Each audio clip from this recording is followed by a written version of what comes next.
മുട്ട ഒരുവിധപ്പെട്ട എല്ലാവർക്കും വളരെ ഇഷ്ടമുള്ള ഒരു കാര്യമാണ്. ഇന്ന് ഞാനൊരു വളരെ സിമ്പിൾ ആയിട്ടുള്ളൊരു എഗ് റോസ്റ്റ് ആണ് ചെയ്ത് കാണിക്കുന്നത്. വളരെ ഈസി ആയിട്ട് നമുക്ക് ചെയ്യാം. ഞാൻ തന്നെ തയ്യാറാക്കിയ ചില്ലി പേസ്റ്റ് ഉപയോഗിച്ചിട്ടാണ് ഞാനത് ചെയ്യുന്നത്. ചില്ലി പേസ്റ്റിന്റെ റെസിപ്പി ഓൾറെഡി എൻ്റെ ചാനലിലുണ്ട്. ലിങ്ക് ഞാൻ ഡിസ്ക്രിപ്ഷൻ ബോക്സിലേക്ക് അറ്റാച്ച് ചെയ്തേക്കാം. അപ്പോൾ എൻ്റെ കൂട്ടുകാർക്കെല്ലാം മിസ് ആൻഡീസ് ഫുഡ് നോട്ട്സിന്റെ ഈ എപ്പിസോഡിലേക്ക് വളരെ സ്നേഹപൂർവ്വം സ്വാഗതം. ആദ്യമായിട്ടാണ് നിങ്ങൾ കാണുന്നതെങ്കിൽ സബ്സ്ക്രൈബ് ബട്ടൺ പ്രസ് ചെയ്യാൻ മറക്കരുത്. വീട്ടിൽ തയ്യാറാക്കുന്ന ഭക്ഷണമാണ് എപ്പോഴും നല്ലത്. അതുകൊണ്ട് വീട്ടിൽ തന്നെ ഭക്ഷണം തയ്യാറാക്കുക. Home food is the best food, so cook at home. അപ്പച്ചമ്പ് എടുക്കാൻ ഒന്നും മെനക്കെടണ്ടാത്തതുകൊണ്ട് ഞാനൊരു ചീനച്ചട്ടിക്കകത്തേക്ക് വെള്ളം ഒഴിച്ച് അതിനിടയ്ക്ക് അപ്പച്ചമ്പിൻ്റെ തട്ട് വെച്ചിട്ട് നമുക്ക് മുട്ട പുഴുങ്ങിയെടുക്കാം. മുട്ട ഒട്ടിപ്പിടിക്കാതിരിക്കാനായിട്ട് ഈ ഓരോ കപ്പിനകത്ത് നമുക്ക് കുറച്ച് എണ്ണ ഒഴിച്ചൊന്ന് തടവി വെക്കണം. ഇനി അതിലേക്ക് അപ്പച്ചമ്പിൻ്റെ തട്ടൊന്ന് ഇറക്കി വെച്ച് ചൂടാകട്ടെ. ഇങ്ങനെ നന്നായിട്ട് ചൂടാകുമ്പോൾ നമുക്ക് മുട്ട അതിലേക്ക് ഒഴിക്കാം. നമുക്ക് ഇതിലേക്ക് വേണമെങ്കിൽ ഇപ്പം തന്നെ കുറച്ച് സോൾട്ട് ആൻഡ് പേപ്പർ ഇട്ടാൽ നല്ല സ്പൈസി ആയിട്ട് കിട്ടും. അതിനകത്ത് തന്നെ അങ്ങ് വെന്ത് ചേർന്നോളൂ. ഇതിപ്പോൾ നന്നായിട്ട് വെന്തിട്ടുണ്ട്. ഇപ്പോൾ എണ്ണ പരട്ടിയത് കൊണ്ട് ഇതെല്ലാം നമുക്കിങ്ങനെ എടുക്കാം.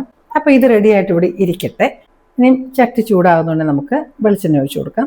ഒരു 1/4 ടീസ്പൂൺ പെരിഞ്ജീരകം, 2 ചെറിയ കഷ്ണം കറുവാപ്പട്ട. അത് പൊട്ടുമ്പോൾ തന്നെ നമുക്ക് ചെറുതായിട്ട് അരിഞ്ഞ സവാള ഇടാം. 2 പച്ചമുളക് കൂടെ ചെറുതായിട്ട് കണ്ടിച്ചതിടാം. ഇതിനെയും വഴന്ന് വരണം. ഇടയ്ക്കിടയ്ക്ക് ഒന്ന് ഇളക്കി കൊടുത്താൽ മതി. മീഡിയം ഫ്ലെയിമിലിട്ട് നമുക്കിത് വഴറ്റിയെടുക്കണം. പെട്ടെന്ന് വഴലാനായിട്ട് നമുക്കൊന്ന് അടച്ചു വയ്ക്കാം. ഇടയ്ക്കിടയ്ക്ക് അതൊന്ന് ഇളക്കി കൊടുക്കണം. ഇടയ്ക്ക് വഴലാൻ തുടങ്ങിയിട്ടുണ്ട്. അടച്ചു വയ്ക്കുമ്പോൾ നമുക്ക് പെട്ടെന്ന് വഴന്ന് കിട്ടും. വഴലാൻ തുടങ്ങുമ്പോൾ നമുക്ക് അതിനകത്തേക്ക് ഉപ്പ്, ഇടിച്ചു വെച്ചിരിക്കുന്ന ഇഞ്ചി, വെളുത്തുള്ളി, ഇനിയും ഇത് നല്ലതുപോലെ ഇളക്കി ബാക്കിയുടെ റോസ്റ്റ് ആകണം.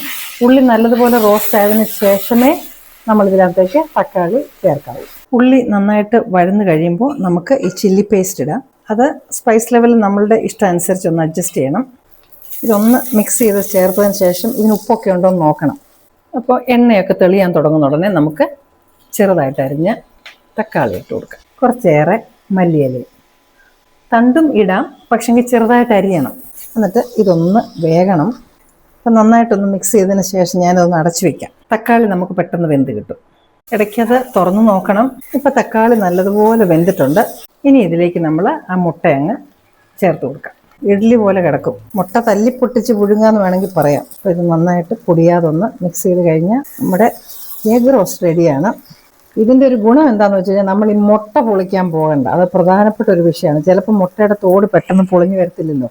അപ്പോൾ ഇങ്ങനെ ചെയ്ത് കൊടുക്കുകയാണെങ്കിൽ എളുപ്പമാണ്, തന്നെയല്ല ഒരു വെറൈറ്റിയുമാണ്. നമുക്ക് ഇത് സെർവ് ചെയ്യുമ്പോൾ അതുമേലെ കുറച്ച് മല്ലിയിലയും കൂടെ ഒന്ന് തൂകിയിട്ട് കൊടുത്ത് സെർവ് ചെയ്താൽ മതി. അപ്പോൾ നമ്മുടെ എഗ് റോസ്റ്റ് റെഡിയാണ്. ട്രൈ ചെയ്ത് നോക്കുക. ഇഷ്ടപ്പെട്ടെന്ന് വിചാരിക്കുന്നു. ഇനിയും നിങ്ങൾക്ക് ഇഷ്ടപ്പെടുന്ന മറ്റു നല്ലൊരു റെസിപ്പിയുമായി വീണ്ടും ഞാൻ എത്തും. Till then I M signing off and you stay safe.